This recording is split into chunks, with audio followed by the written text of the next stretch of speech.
Hey everybody, what is up? Welcome back to another episode of the How to Retire from NASCAR DFS live show. I am your host, the retired one, Jason Hamlet. For this week's episode, we zoom past the yellow brick road to the heartland of America and Kansas Speedway.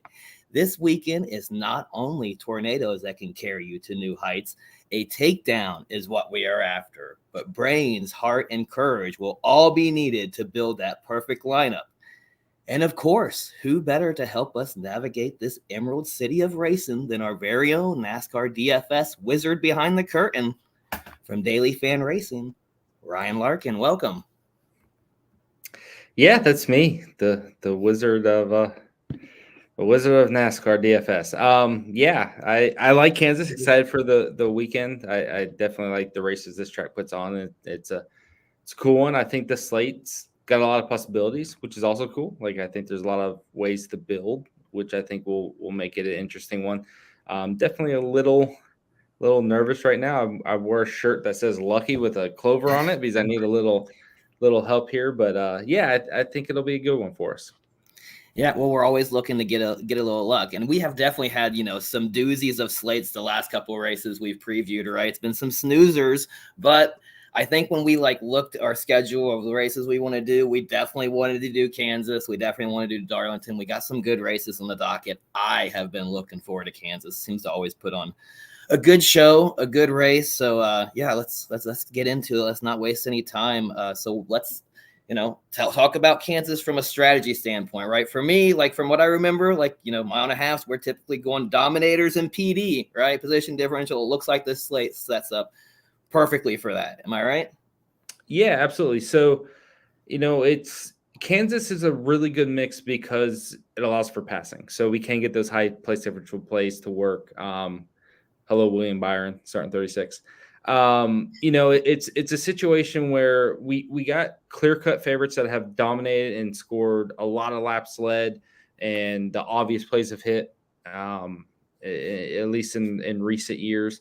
But then we also can kind of bank on those drivers that we consistently play, right? Like it feels like a low variance track for compared to almost anything else we see.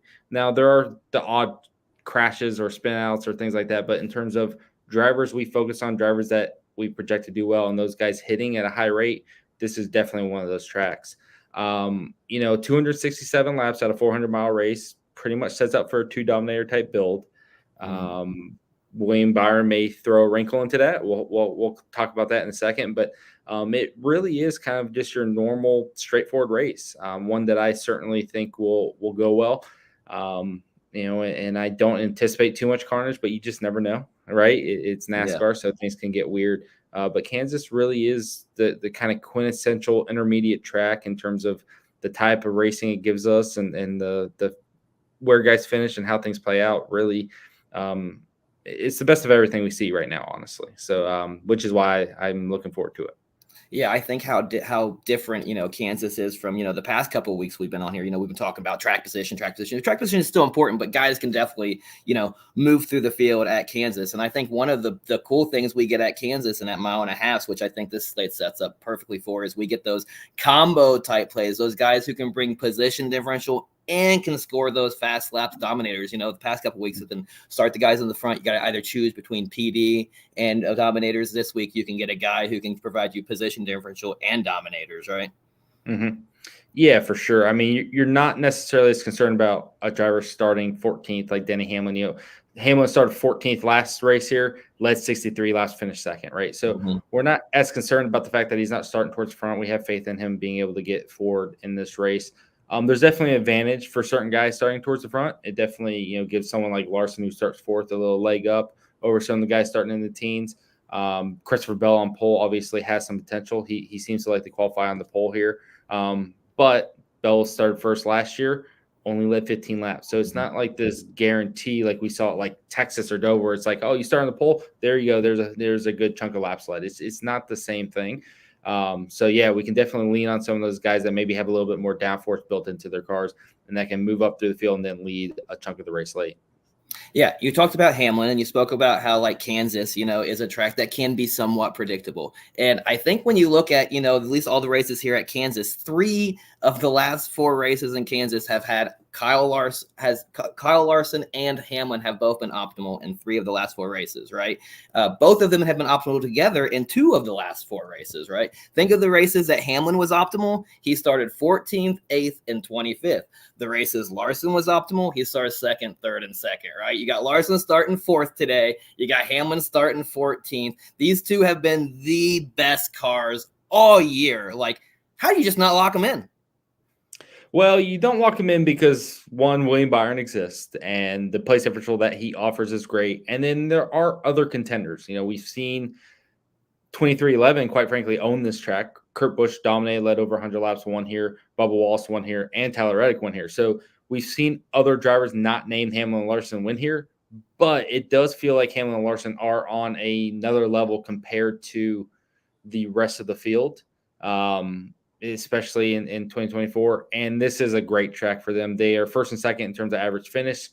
Over the last 3 years here, they've led a ton of laps. They've got wins each. They've got a bunch of top 5s. They feel like the 2 guys to pinpoint.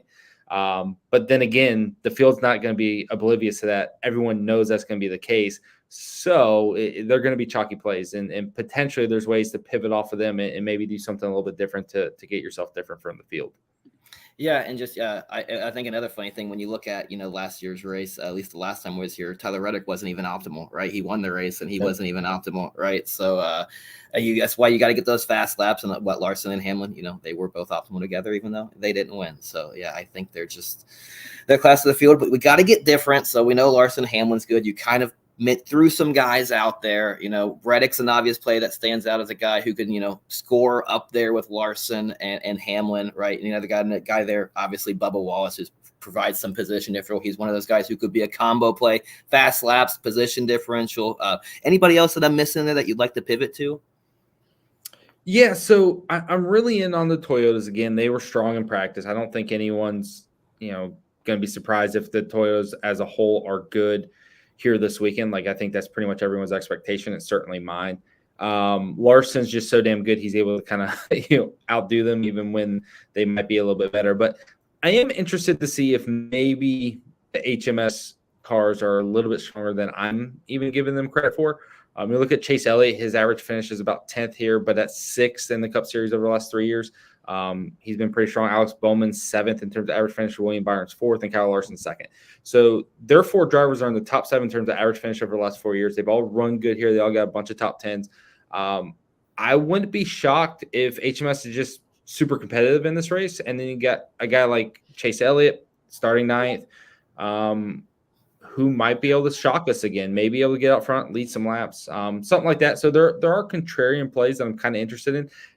Ross Chastain starting 2nd is very interesting. When does he ever qualify up front? Mm-hmm. And so when I see a guy like that qualify really good, is like this is the Matt Kenseth syndrome. I don't know if you followed me on this back in the day, but anytime Matt Kenseth ever qualified up front, he won the race. Like, it was a lock that he was going to win. And the reason for that was his car was so damn good that it carried him. He was bad in qualifying. It carried him to a good qualifying run. Ross Chastain kind of feels like that. He feels like a guy who's not good at qualifying, who's qualified 2nd. And so I do kind of wonder if his car is pretty damn good. So I do like kind of mixing these guys in to be a little bit different. All the ownership's going to be on Hamlin, Larson, Reddick, Byron. Like, there's some obvious plays. Bell starting first. But I'm curious, Ross Chastain, Chase Elliott, some of these other guys, if they can't be good contrarian targets, in terms of dominator points and things like that, not going to go super heavy on them. Obviously, they're not the obvious plays, but they're very good, to say the least. Yeah, before we get any further, while we have you guys here, please go ahead, hit that like and subscribe button. I think we're still pushing, getting close to that 500 subscriber. So please go ahead, hit that like, subscribe. Make sure you don't miss us. We are going to be doing a show again next week. We're going to be talking about Darlington. So subscribe so you don't miss that. So you brought up the guys starting towards the front. For me, I don't know, man. Like Kansas to me isn't a track that's like I gotta feel like I gotta start the guys to the front. And if I'm not playing a Toyota for Dominators, I feel like I'm going Larson, right? Like I just cannot see a situation where I feel like Chastain's gonna pay off over Larson and how dominating that is. But You never know, right? That's why they race them, right? Yeah, Are I you think watching the the trucks? the real question for me is, you got guys that lead 60, 70 laps here. I think we'll see multiple leaders. I think it's harder for one guy to lead 150 laps. If it's going to be anyone, it's probably going to be Larson. Um, Yeah, but Larson would be leading 4 laps in, right? I mean, yeah, but what do you do with the salaries here? William Byron starting 36, 10.5K. He should finish top 10. He projects for, a top 10, at a very high rate. He's going to score really well. You probably want Larson. If you go Hamlin, you got nothing left for your salary. You were punting at that point, right? So at some point, are you going to have to sacrifice a top tier driver or a second dominator to play Byron, or do you not play Byron and play two, top end dominators? Are you going to be able to fit all three in there? And I think that's probably where some of these cheaper guys kind of come into play for me. Bubba Wallace can be an easy pivot off of Byron. One, I think yeah, Wallace can kind of match that score. I like that because Bubba can provide Dom points too, right? And he's shown it, so Yeah. he can definitely score with Byron. So that's what I was gonna say. You can save some salary, pivot to Bubba there off Byron. Yeah, absolutely. Or are we looking for Bell at a cheaper number than say you play Bell and Hamlin, right? You don't play Larson, you play Bell and Hamlin. You're not spending all the way up for Larson. You're getting $1,000 savings there with Bell as one of your dominators, or some things like that. Ross Chastain, which I talked about. I think this slate's going to come down to really if you can afford both dominators. If the obvious chalk hits like Larson and Hamlin, can you even afford the top three plays, or are you going to have to do something different? Or is there going to be someone that we aren't as high on that isn't as obvious that does lead a chunk of this race, that does finish at the front and kind of steal this slate? I think there's a lot of drivers in contention. I'm very curious to see how the race goes. But yeah, I am going to be very heavy on the Toyotas personally. I think they're definitely going to be the ones to beat. Yeah, we can talk about value as we get into the slate a little bit further. But when you mentioned playing those top three guys, those Byron, Hamlin, and Larson together, like I already find myself wanting to play a lot of Justin Haley anyway, with how cheap this guy is starting where he's starting. Like I already feel like I want to play a lot of him anyway. And like you play Justin Haley, that opens up quite a bit for you where you need some junk plays to kind of take over. So I think you can play them, right? I think you can fit them in. Yeah, you can definitely do it. I mean, you're left with 5,700, so you can definitely work some stuff in, but you are going to be bottom of the barrel, right? You are going to have to do Justin Haley. You are going to have to do Riley Herbst, or some drivers like that. I'm not super comfortable with it, but it's fine. My concern with that is going to be some of the other plays in the mid range, which I know we're going to get to. But giving up the opportunity. If you're playing all the way top, to maybe not playing Bubba Wallace, to not play Ryan Blaney starting 26, not playing, Bowman or Keselowski, who starts 30th, Daniel Suarez starting 27. These are all guys that can finish top 15, score a lot of place differential points. You could have two of these drivers scoring 50 points each, and then you're off of them because you've punted down to be able to afford a top end driver who doesn't hit. So is that the better route, going with two of those guys over a Byron? I think that's honestly the question of this entire slate is who hits and who doesn't. I mean, it's really hard to look at Keselowski starting 30th, Blaney's 26, and think that they aren't going to factor into this race in terms of scoring 45, 50 points. Now, Keselowski tends to suck sometimes. At Texas, he was really slow and then randomly showed up at the end, right? That's why he's I'm afraid of Keselowski. Not because I think he's going to be really good. It's just by lap 250, all of a sudden it's like, how the hell is he 12th? That's kind of what I'm afraid of. And I do question whether it's logical to get 20 points out of Haley just so you can pay up for someone that may only score 65 points, when in reality you could maybe get two guys that are scoring 50 points and outscore that deal. So I think that type of construction is going to be the big question of the slate. It's like, do we need to pay up for those guys, or do we need to kind of be smarter and not punt? If it was a 500-mile race, if there was more dominator points, if the dominators can separate themselves more, I would lean more towards that. But I do think there's a way that we only end up with one dominator or two dominators and basically two top-tier guys, and not punting all the way down there. I don't know. When you look at how when you got like Hamlin starting 14th and Reddick starting 15th and Byron, these guys, they not only have dominator upside, but they also got that PD that's going to just rack their score up. Like I'm finding it hard to believe that we're not going to be able to build a lineup with it's going to take to have three of Mm-hmm. your Hamlins, Reddick, Byron, Bubba, So I want to throw this. I want to throw this out to you. So Denny Hamlin has been the best car all year. Yeah. Best car all year. That's not arguable. He's led Fast in laps. practice again, right? He's led double-digit laps, and I think 9 of the 11 races, which is a crazy amount. He's finished, I think, top 10 4 times. Yeah. 4 times. He's scored over 70 points twice. I'm paying $11,300 for. Yeah, I know the upside is massive with him, and trust me, Denny Hamlin's in my lineup. I'm telling you right now, I'm playing Denny Hamlin in my cash lineup, things like that. Well, he's been optimal 3 of the last 4, though. I mean, he's been in the winner 3 of the last 4 at that price. At Kansas, yes. Oh, this is a great track for him, and I think he's the best car there. But I can see ways where this don't work out, and I think it's important to throw that out there. Denny Hamlin has thrown away race wins on purpose. He has thrown away, not race wins, top 5 finishes on purpose to chase wins and do things. Martinsville, he was running forward. He's like, no, I'm going to pit for tires. Finished 12th, right? We saw him wreck in Texas because he was just sending it. He didn't care. Those are the things that make me concerned, where Denny Hamlin's like, oh, I can pull this strategy and go for the win, and that ruins his race, right? So – and not that I don't think he can win, but if he only gets to the front on lap 150, like that's when he can start getting dominator points.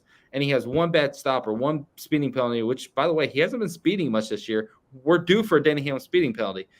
That cruise also lights out. And Denny Hamlin's best play, I think Denny Hamlin's the best play on the slate. I would play him over Byron. I'd play him over everybody. But these are the things to consider, especially at the salary, and then what does that impact? So I think building with like Hamlin, Byron, and then a couple of mid-tier guys that offer place patrol might be better than trying to jam in a third top-tier driver, or Larson and Byron instead of trying to jam in Hamlin. So I think there's other ways to go, and that's really the biggest thing. I mean, Hamlin is amazing. He made me a lot of money last week, right?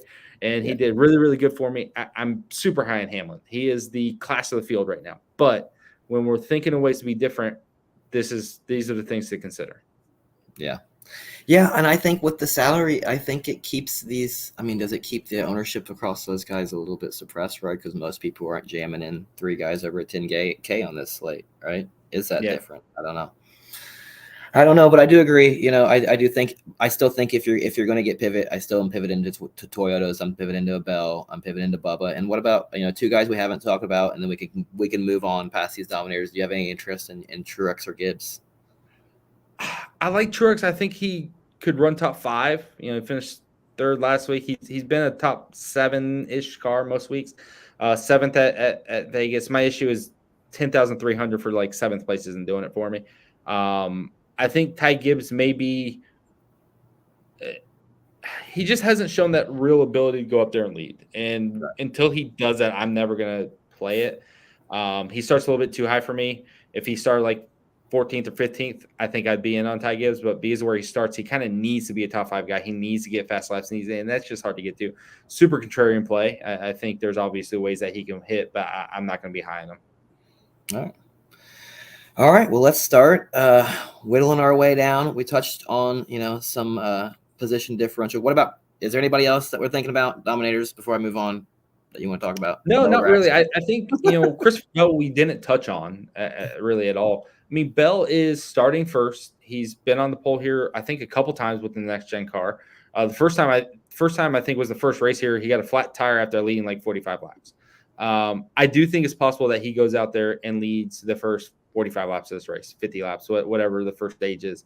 He led 37 laps in that race. He also led 12 laps the next race. I think he's a guy that can lead the first stage, and that could set him up well. 10K is not a bad price tag. I think that's a really good pivot off of Larson. Like if we're playing out the race in our heads, it's like Bell's an early dominator, Hamlin's a later dominator, or Bell, and then you go Larson or whatever, but just kind of play out that scenario in your head. I do think Bell is a top 10 guy at a very high rate here. He's finished 5th, 3rd, 36 after an accident, and 8th. I expect him to run top 10. I actually got some top 10 bets on him because I thought the number was pretty favorable for what he was. And so I like the play. My concern is that he only leads 15 laps and finishes 8th like last year, and that's obviously not good for DFS. So it's a good play. It's not great. I don't think there's anyone obvious outside of those guys. And then, of course, Tyler Reddick. that team's been really damn good here. Tyler Reddick's obviously really good. I think Tyler Reddick's one of the biggest threats to win this race. I don't think that surprises anyone. But he's never really been a massive dominator at any track. And then, you look here at Kansas, he's got 2 bad finishes, but 24, 38, or 24, 38, and 23 laps led and 3 of the last 4. So he is getting out front at some point. He did win the last race here, which he only led 2 laps. I know he has the ability to get up there. I'm just questioning whether he has that elite dominator ability, because he doesn't strike me as someone who's just going to lead 100 laps in this race. So I think he's a bit contrarian, but if he wins and leads 30 laps, it doesn't matter if he's led 100. He's finishing firstly in 30 laps. That's enough to get the job done. So he's also in play as well. Yeah, that was a lot of words to say Toyota and Kyle Larson, right? Pretty much, yeah. That's it. It's mainly because it's such a non-variance track, right? Like, we see the same guys deliver every time here. We haven't seen a whole lot of deviation. There's a reason why 2311's won 3 of the 4 races here with Next Gen Car. The best cars have just stayed the best cars the entire time here.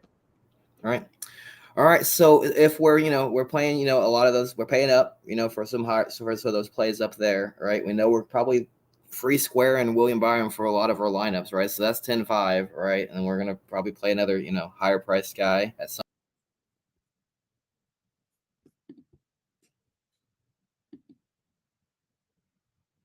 Okay, I think Jason left us, so I'm going to go ahead and talk about the midfield. I don't know what happened there.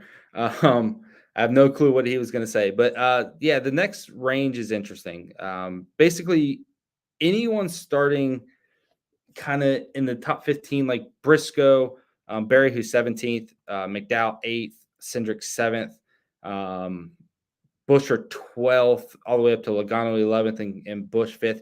I'm not super high on those guys. I think that's a tough situation for all those drivers because of all the Toyotas that we project to do well, because the HMS guys that project to do well. We've seen the Fords qualify really well and then struggle in the race. I think that's probably the situation here again. So I don't see a lot of upside for those drivers. And the price tags with certain guys like Busch starting 5th, 8,900, I'm not high on at all. Logano 8,300 starting 11th. It's like, I don't need 40 points out of those guys. I would need more most likely to justify that. So I'm not really into them. The guys that I am interested in are going to be the guys with place differential. It's going to be, Ryan Blaney starting 26. I don't feel great about his like top 10 or top 5 upside necessarily, but starting 26, if he can finish like 12th or sneaking in the top 10 finish would score really well.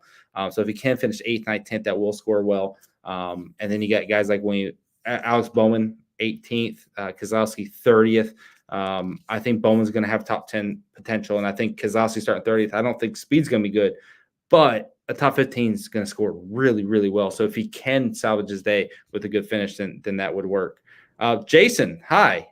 Hey, I don't know what happened. I was talking, and then I thought everybody's hearing me, and then I'm like, oh no, I'm not in this anymore. So I assumed you talked about the mid range, right? Yeah, I kind of went down. I'm gonna kind of just keep breezing through it. Talking about how I'm not really high on the Ford guys that are starting towards the front. There's a lot of them. Gregson starting 3rd. That's amazing. Dude just keeps qualifying well. Briscoe 10th. The issue I'm having is that all these 4 guys on this style of track have struggled somewhat in terms of race pace, right? We've seen that a lot. And then we really like what the Toyotas are going to have for upside. We like what the HMS cars have. So I'm not super high on that group. It's hard for me to justify the salaries in the 7 to 8K range for guys who I think maybe have 40-point upsides. I am more interested in a guy like Blaney or Keselowski with a bunch of you still aren't there, Jason? I think I'm here. I don't know. You're good. I like those guys. And then I do like Bowman. I think Daniel Suarez is a really interesting one at 7.2K because of the pricing, because he offers place differential, and because I think the car could be good. He started 31st, finished 18th last week. Decent result, right? We've seen him finish 11th at Vegas earlier this year. We've seen him contend for top 15s on intermediates for the last couple of years. So I think he's a guy that can pair up a lot of place differential points, but also the fact that, he's starting at a cheap salary, right? He's going to be maybe our 4th most expensive driver. We're talking about paying up. What's the cheapest value play or the most expensive value play we can get in this race? Jason's gone again. So I'm going to go ahead and just wrap this video up, I guess, without him. Screw him. Sorry, Jason. Appreciate you. So yeah, it's really for me going to be more about place differential than trying to get Briscoe to finish 7th. Now, Briscoe could finish 7th. Barry could finish 10th. Gregson could finish 5th. That's all possible. We've seen really good runs out of these guys. They've done well. Gregson started 5th and finished 6th last week. He got the job done, but he scored 37.9 points in doing it, right? Like that wasn't an amazing performance, even with that result. So that is kind of my consideration when I'm thinking about this is the fact that, what are their upsides when they're starting this high? And then what is probably how this race is going to play out, which is all those Toyotas moving in the top 10 and stuff of that nature. So that's not really where I want to be at. I probably want to be more on place differential guys that are going to start deeper in the field and maybe can do well, or that are cheap enough that offer just pure value in terms of pricing. So that's probably where most of my attention is going to be. A lot of those 7 to 8K guys, I'm just really not into at all. I miss Jason here, but we're going to go down to the 6K range, down to the rest of the value tier. I'm just going to pinpoint some other guys and then kind of wrap this thing up for us. So, at this point, we are going to focus on the top end guys. We're going to focus on the Hamlins, the Larsons, all those guys who we think are going to score the best Byrons, the guys with the upside. So we got to afford them somehow. We got to play these cheap guys. We got to get in there. Stenhouse sticks out to me. I think he's a guy that can run top 15 potentially, but he's also extremely risky. But pre-start 32nd lines up well. John Hunter Nemechek, 29th, lines up well. He did really good last week from a similar position. Austin Hill is in an RCR car this week, I believe. So you got a guy that is in a decent car, even though Austin Hill hasn't been good in the next-gen car necessarily. This is potentially a good situation from 34th for him to do well. Corey LaJoie from 28th is another good position. I feel like he's a guy that finished top 25 or even top 20. So you got another good place differential option there. And then if you need the super punt, Jason talked about Justin Haley. I think Riley Herbst is plausible. Even Daniel Hemrick, who seems to keep lucking into good finishes. He's got back-to-back 9th place finishes. So I think it's possible. Daniel Hemrick started 34th, finished 19th at Vegas. Another good result for him. So it's a similar situation there for Hemrick. I think if you're paying up for those top end guys, it's fine to punt with anyone. You can punt with 2 drivers. I don't think that's necessarily a bad thing. So definitely do that if the salary dictates it and everything like that. But that's it. I hate that Jason had to check out there. I think we're going to wrap this thing up. We may or may not re-record this if he says so. I'll let you know on that. But let's give Core 4 more, whatever he says. Jason says he sucks. Sorry. Yeah, a little bit, but I still love you, Jason. So let me do a Core 4 more, and then I'll wrap this thing up and kind of give some final thoughts. So my Core 4 are Hamlin, Byron, definitely in on those guys. Bubba Wallace, is another one that I'm going to be extremely high on. I just like the fact that he offers a bunch of place differential, and I think he's a top 10 guy. So I'm going to be very high on him. And then I do have to hit on a value play. I do have to get someone down there, and I am going to go with John Hunter Nemechek. Going to start 29th at 6K. I do think I want that play. I liked what we saw from him last week, finishing 20th. He was 22nd at Vegas. Those are really the 2 best correlating results for him. There's, we've seen a lot of short tracks and different things here lately, so not a lot of things to go in with, but probably the situation I want to be in the most is John Hunter Nemechek, but I am high on LaJoie as well. I do think, if you need the super punt with Justin Haley, that makes sense as well. And then Core 4, I'm really, really, really not going to be in on Kyle Busch. I don't want any Kyle Busch in this race. I don't think he's going to be able to get the job done. I don't want any of Noah Gragson starting 3rd. As I mentioned, he started 5th, finished 6th last time out at in the last race, and only scored 37.9 points. That's just not enough, probably. So I'm not going to be in on him. Michael McDowell starting 8th. I want no part of. And let's go with Jimmy Johnson starting 19th. I don't think I want any part of Jimmy Johnson starting 19th. So those are the guys I'm going to be out on. 4 more. These are going to be 4 tournament plays that I'm in on, maybe a little bit lesser owned. So I'm not going to throw in Kyle Larson, even though Kyle Larson's an amazing play. 4 guys that I think could surprise, that could maybe do something and pull off an optimal performance. Christopher Bell is going to be one of them. I do think he has the potential to lead a lot early. So for that reason, I do want a healthy amount of him. If he can get 50 laps led, lead the first stage, finish at the front, I do think that's the type of play that can hit. 10K, that's going to save me some salary. And basically, I'm mainly going to use him as a pivot off of Kyle Larson. I know how good Kyle Larson is. I know how dominant that is of a play if Larson gets out front. But I'm also trying to build for the scenario where maybe Bell leads 50 laps, and then by the time Larson even kind of gets towards the front, maybe Danny Hamlin's up there to lead some laps or someone else. So building for that scenario, I can also pair Bell with Larson if I want to, but I do like the early dominator potential of Christopher Bell, so I want to be in on that. I'm going to throw out Daniel Suarez starting 27th. Talked about him earlier. I just think that's a really good place to play with top 15 upside, even top 10 upside in some instances. So I think he's a guy that scored 40 points on the slate, over 40 points, maybe 45 with a few fast laps and whatnot. So I really do like that play. If he finishes 13th, that's 44 points just on merit without any fast laps. So I do like Daniel Suarez there. Let's see if we can get a really cheap one. I do. Let's go ahead and I don't think this is super contrarian, but Corey LaJoie starting 28th. I think it's just going to be one of the better cheap plays. I want to add him in there. I gave out John Hurd-Nemechek as my core for, but I do want a lot of Corey LaJoie because he does have fringe top 20 upside. He's 5,700, which is going to be good. We're going to have to save salary, and I think that's a good spot for him. And I need one more. Shoot. Let's go Alex Bowman. Starting 18th, 8K. Great run last week. He's actually been pretty strong this year.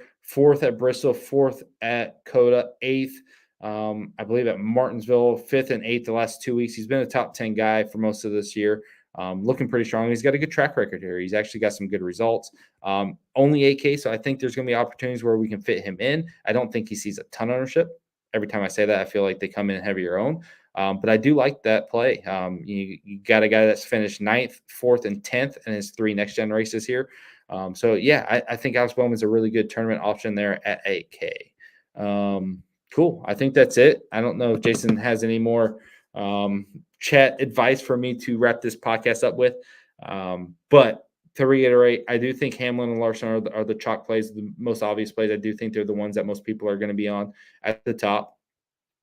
Winner. There it is. You're right, Jason. I need to pick a winner. My winner for this race is going to be Kyle Larson. I do like Danny Hamlin to play. I do think that's probably the better DFS play. I think it's a little bit safer. I think his potential is pretty good. But I am going to go with Kyle Larson to win this race. I think Larson's going to have the best car. He's been on the verge of winning. But it's basically like, that gif of the soldier guy or whatever, the medieval guy that pulls the sword out and he's in front of like a whole army. That's kind of how I feel like Larson is versus the Toyotas this race. So I am curious to see if Larson could outrun the Toyotas, but this is such a damn good track for him. I think he's got so much potential to win here, and that is who I'm going with. And that's it. Cool. I appreciate it. Last part.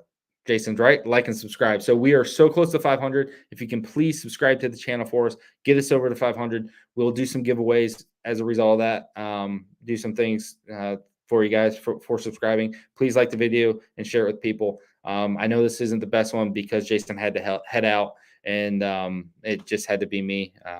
But nevertheless, hopefully you guys do good on this race. Hopefully this video helps you. And if it does, please let us know. Best of luck on the slate and have a good one.